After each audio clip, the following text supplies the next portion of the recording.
Hey there guys, and welcome back. On this week's show, a mini violin ornament.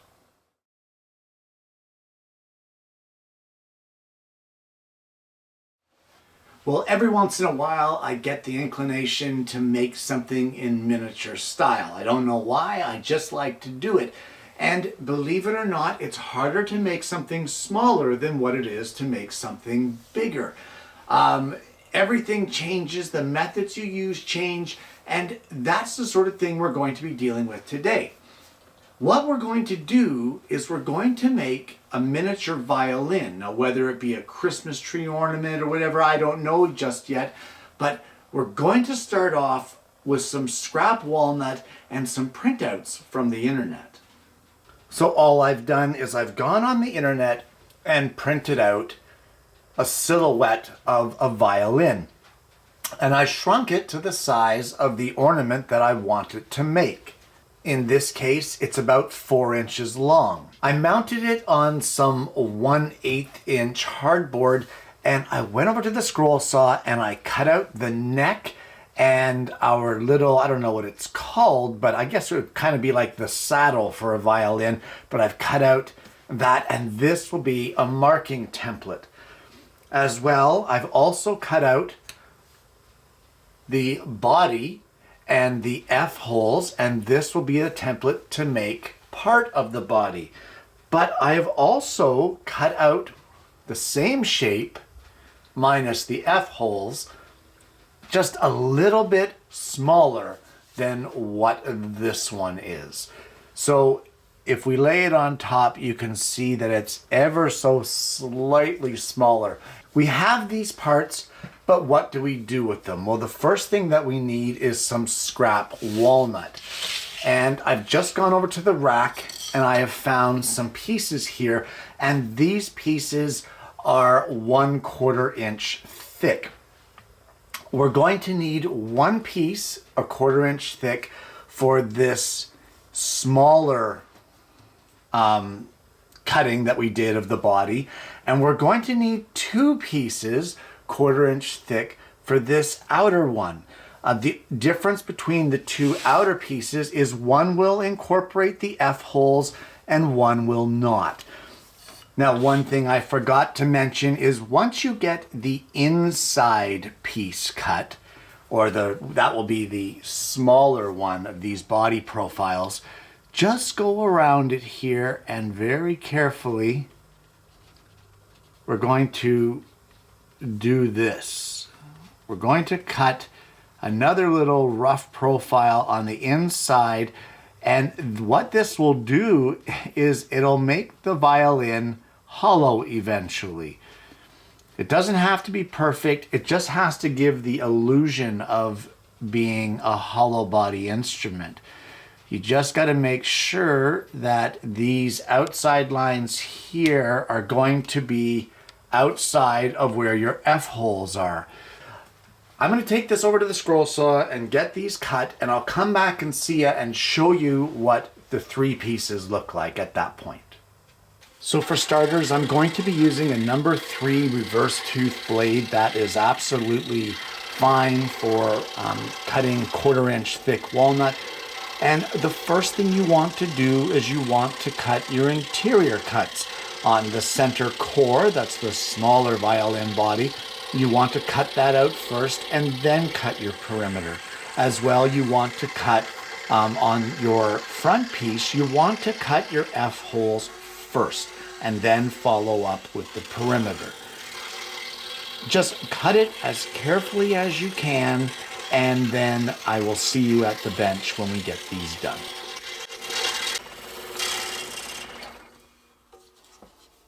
What we're going to do now, if there's any burring, we're going to carefully sand it off using a piece of sandpaper that's been mounted to a piece of MDF with spray adhesive. We don't want to round any corners. We want to keep them crisp.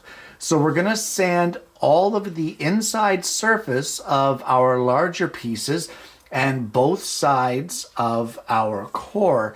And then what we're going to do is we're going to glue this together, and it will be glued in a sandwich style here. So We're going to place our core centered on our outer piece.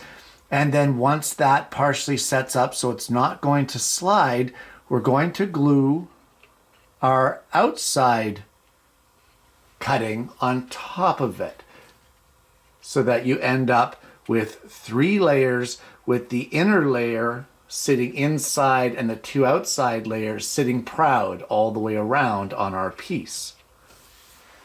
Well, at this point, there's nothing you can do with this other than just to sit it aside and let it completely cure, because you can't do much with it until it is completely dry.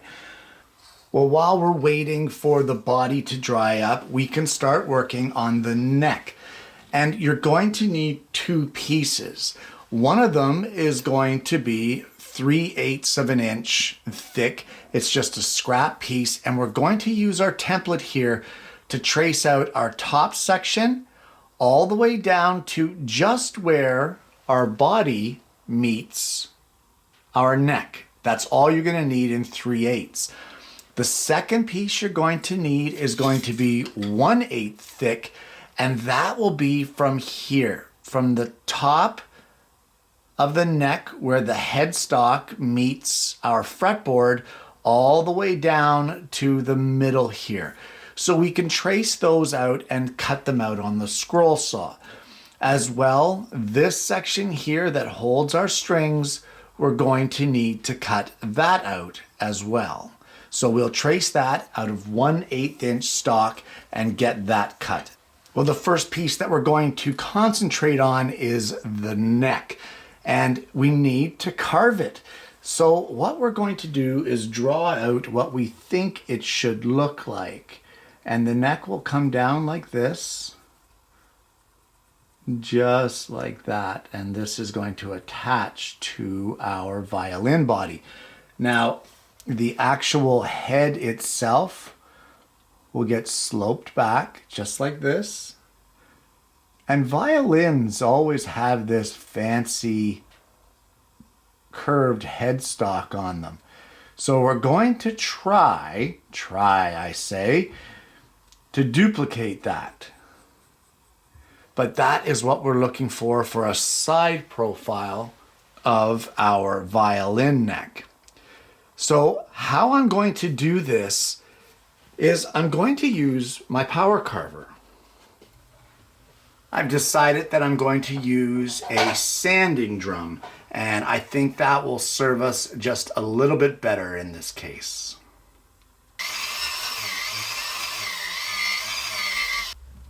And then we'll turn it around in our little pin vise here, and we'll continue carving the opposite end.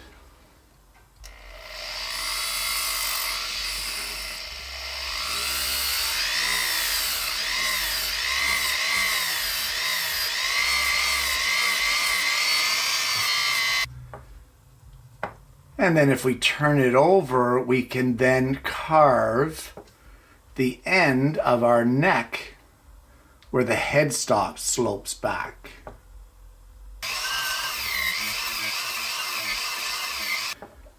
So it's now something like this. So what I'm going to do now is I'm going to round off the neck, and then we're going to start carving the little decorative top here. Now with a very fine needle point diamond burr, I'm very carefully shaping the tip of that headstock. You just want to take your time. Remember, this is very fragile. So now that I have the front profile rounded over, I need to make the smaller profile on the side, and hopefully I can do it without breaking anything. But you just want to take it nice and slow and wear it down bit by bit. For small stuff like this, like, you don't want to go too aggressive.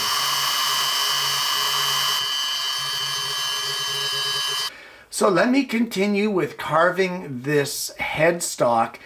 And once I get the headstock carved, I'm going to come back and see you. I think the video would be way too long if I go into every little detail of carving this headstock. So I'll see you when I get that completed. And after a while, I'll just show it to you through the magnifier here, we end up with something that looks like this.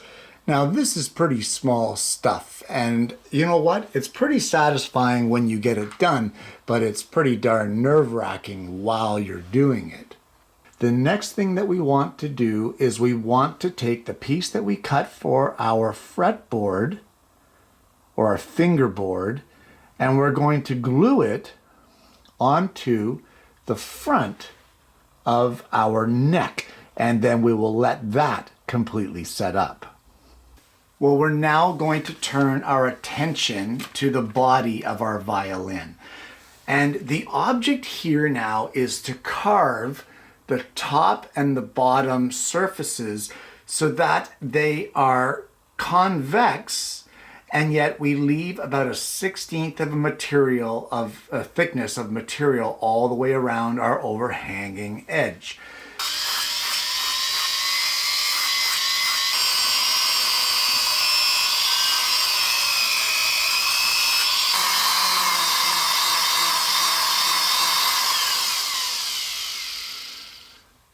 And as you go further on, you get a shape like this. Hopefully you can see that it is now convex. It's not flat, and we have a rather nice curve to it there. So now what we're going to do is the exact same thing that we've done on the back of our violin. I'm now going to duplicate that on the front. You don't need a video of it. I've shown you the method when I started this side, so I'll get this done and then I'll see you when the body is complete. One thing I will please stress to you is put a respirator on, guys. Put a dust mask on. This stuff does create some fine dust, and you want to do your utmost to keep it out of your lungs. And at this point, you should have something that looks a little like this. So now that we have that done, it's time to turn our attention back to our neck and our fingerboard.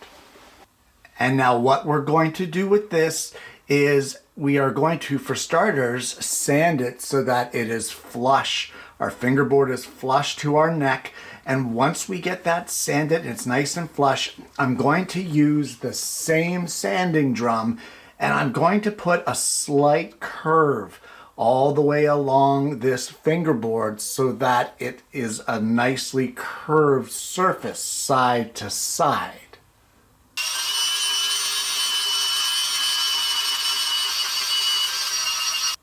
And now with your fingerboard contoured, you just need to glue it onto the top of your violin. And once you're happy with its placement, just make sure you clean up all the squeeze out. Now you remember this tiny little part? Well, now this tiny little part that's eventually going to hold our strings, you need to shape it and contour it so that it is going to fit down here at the bottom of our violin.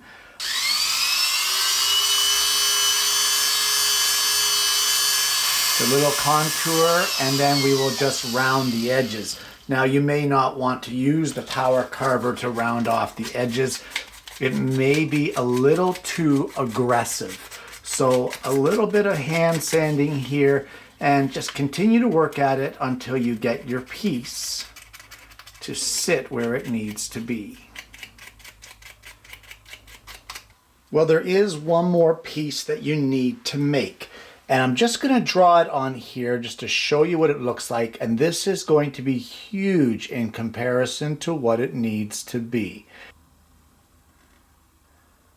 And it's going to look something like this. And eventually we will get 4 equally spaced notches here in these pieces. And let me just tell you that this piece that we just drew is only as wide as what our neck is here. It will glue right onto here, and it will only be 1/16 of an inch thick. Well, this is where it gets a little tricky. And what we're going to do is I'm just going to mark 4 locations here. 1 here, one here, and one here. And these are going to be marks to drill a hole.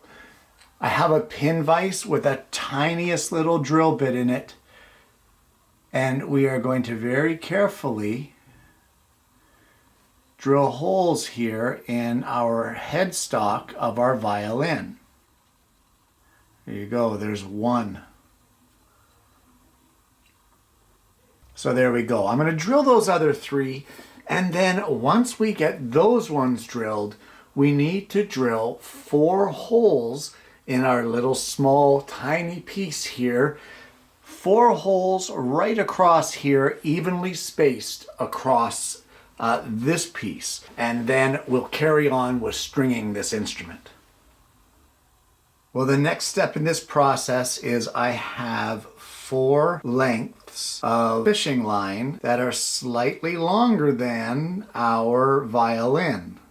And what I'm going to do is I've put a little bit of CA glue onto the end of it, and I'm going to feed each piece right through the hole that I've drilled here in our little tiny piece here. So I'm going to feed all 4 of those in there, and then I'm going to hit it with a little shot of accelerator just to instantly cure it. All right, so there we go. There's our 4 strings attached. So what we need to do after we get this excess trimmed off is we need to glue it on the bottom of our violin centered so that we can carry on with mounting of our strings. While I'm waiting for this section here to dry up, I have this little piece here that I've cut. I have 4 notches filed right in the top of it. Those are going to hold my strings. So all I'm going to do here, going to line it up centered. I've got a little bit of glue on it, and we're just going to plop it in place right here.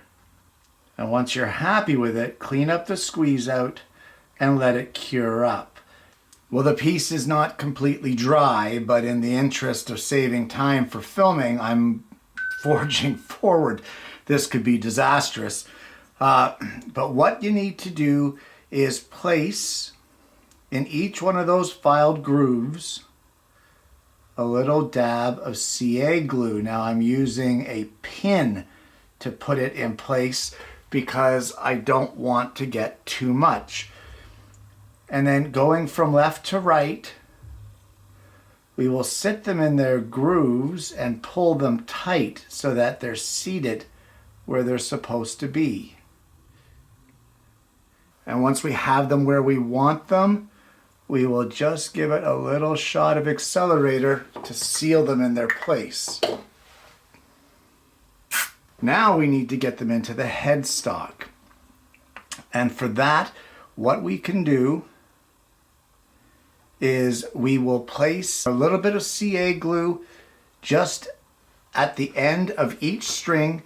We're going to pull it tight one by one. We'll just place the CA glue just above the hole that we drilled onto the fishing line, just like this. And once we're happy with the amount of CA glue that we've got there, we will pull the strings individually till they're all tightened, and then we will give it a little blast of accelerator to seal them in there. The last thing that we want to do is we need to straighten up the fishing line at the top of our fingerboard. So I'm going to straighten these out, get them where I want them, lay a little strip of CA glue across it, and then seal it in with some accelerator. Well, I don't know how well that shows on camera, but now all 4 strings are glued in place. And all I need to do is just take my knife and slice off the strings at the back of the headstock. Well, while I was at it drilling holes, I drilled a hole right through our headstock here to take another piece of fishing line, and this will be to hang our ornament from. The last step I'm going to do is I'm going to hit this with some spray finish, most likely a high gloss varnish. And from there, that is our ornament complete. And there you have it. A miniature violin ornament. Guys, this is probably one of the biggest eye strains you will go through in your life of woodworking. Making something that is this small is a challenge. It is 100% a challenge. And one of the things that makes it a lot easier if you have access to it is a magnified work light. This thing makes it so that I can see what I'm doing when I'm working on a small project like this. The problem is it doesn't allow me really to film through it. It's kind of hard to look through that magnifier and still be able to film because my head gets in the way of the camera, or the camera wants to focus on something else, and it just doesn't really work out a lot of the time. So during a lot of this project, I ended up flying a little blind. Now, this was not the first one I've made of these.